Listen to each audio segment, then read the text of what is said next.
আজকে একটা অন্য বিষয় নিয়ে কথা বলতে এলাম। তো আমার নিজের চোখেই ঘটনা একটা সামনে দেখা। তো একটা কাকু সাইকেল নিয়ে আসছে, আর একটা কাকিমা সাইকেল নিয়ে যাচ্ছে। তো তাদের মধ্যে একটু মুখোমুখি আর কি ধাক্কা লেগেছে সাইকেলে।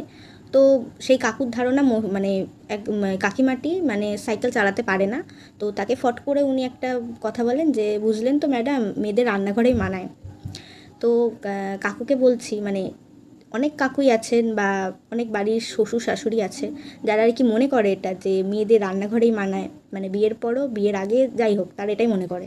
তো তাদেরকে বলছি যে আপনারা ওই সব মাইন্ডের থেকে বেরোন। যে আপনি মানে এখন 2025-এ দাঁড়িয়ে আপনি এরকম ধরনের কথা বলেন কি করে? মানে আপনি খালি না, মানে এরকম ধরনের প্রত্যেক মেয়েদেরই শ্বশুরবাড়ি হোক বা আশেপাশের মানে মানুষ হোক, তাদের ধারণা এটাই যে মেয়েরা খালি বাড়িতে থাকার জন্যই তৈরি হয়েছে, আর হচ্ছে রান্নাঘরে রান্না করার জন্য।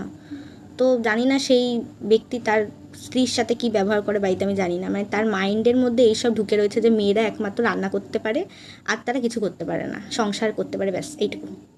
তাই এই ধরনের মেন্টালিটি যাদের আছে, যে সমস্ত বাড়ির শ্বশুর শাশুড়িরও আছে যে বৌমা বাড়ি থেকে বেরোবে না, একা একা বেরোবে না, বাইরে কাজ করতে বেরোবে না, মানে এই ধরনের মেন্টালিটির মানুষদের না মানে কিছু বলার নেই। এই সমাজে দাঁড়িয়ে এখনকার যে সময় সময় বদলে গেছে। মানে এরা হচ্ছে আদিকালের যুগের মানে মানুষজন, তাদের মধ্যে কিচ্ছু নেই, তারা সেই আগেকার দিনেই পড়ে রয়েছে। যে দিনটা যে বদলে গেছে তাদের মানে হুঁশই নেই, তারা মানে এখন ঘুমিয়ে ঘুমিয়ে স্বপ্ন দেখছে। মানে তাদের বলতে চাই একটু বাইরে বেরিয়ে আসুন, স্বপ্নের থেকে বেরিয়ে আসুন, বাস্তব এখন পাল্টে গেছে। মানে একটা মেয়ে চাকরি বাকরি পাক না পাক সেটা তার ভাগ্যের ব্যাপার, সে তো চেষ্টা করছে, সেটা বেরিয়ে দেখুন কত মেয়ে কত চেষ্টা করছে, কত জবের জন্য তারা পড়ছে, চাকরি করছে। তো মেয়েদেরকে একটু রেসপেক্ট দিতে শিখুন, এটাই বলার।